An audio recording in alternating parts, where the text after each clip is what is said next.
Silver market cap అమాంతం పెరిగిపోయింది. ఎన్విడియోను వెనక్కి నెట్టి మార్కెట్ క్యాప్ లో సెకండ్ పొజిషన్ కు చేరుకుంది.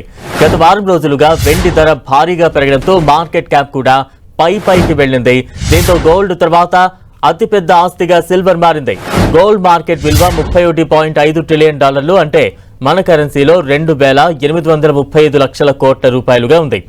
ఆ తర్వాతి స్థానంలో $4.7 ట్రిలియన్ అంటే మన కరెన్సీలో 423 లక్షల కోట్లతో సిల్వర్ ఉంది. ఇక ఎన్విడియా $4.6 ట్రిలియన్ అంటే 414 లక్షల కోట్లు.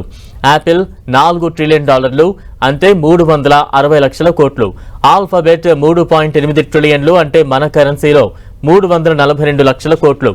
మైక్రోసాఫ్ట్ $3.6 ట్రిలియన్లు అంటే 324 లక్షల కోట్లు. బిట్ కాయిన్ $1.8 ట్రిలియన్లు అంటే 162 లక్షల కోట్ల మార్కెట్ క్యాప్ ను కలిగి ఉన్నాయి. ఏడాది సిల్వర్ రేట్ 170% లాభపడింది. పారిశ్రామిక అవసరాల కోసం అంటే 5G, ఎలక్ట్రిక్ వెహికల్స్, సోలార్, విద్యుత్ రంగాల నుంచి సిల్వర్ కు భారీగా డిమాండ్ నెలకొంది.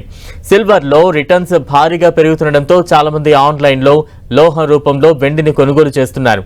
దీంతో మార్కెట్ విలువ పరంగా వెండి రెండో స్థానానికి ఎగబాకింది. ప్రపంచవ్యాప్తంగా చూస్తే అత్యధిక మార్కెట్ విలువ బంగారానిదే. తర్వాత స్థానంలో అమెరికా చిప్ దిగ్గజ సంస్థ ఎన్విడియాను సిల్వర్ వెనక్కు నెట్టి రెండో ప్లేస్ కు చేరుకుంది. అంతర్జాతీయ టెక్నాలజీ దిగ్గజ సంస్థలైన యాపిల్, ఆల్ఫాబెట్, మైక్రోసాఫ్ట్ మార్కెట్ విలువను ఇప్పటికే వెండి అధిగమించింది.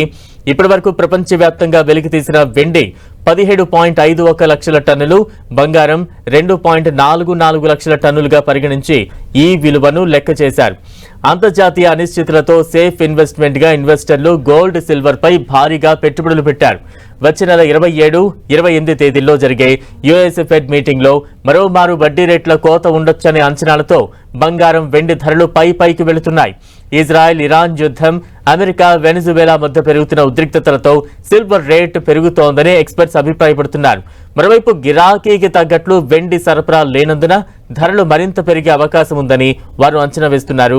ఇక కొత్త ఏడాదిలో అంటే జనవరి 1 నుంచి వెండి ఎగుమతులపై పరిమితులు విధించేందుకు చైనా సిద్ధమవుతోందన్న వార్తలు కూడా సిల్వర్ కు డిమాండ్ మరింత పెంచాయి.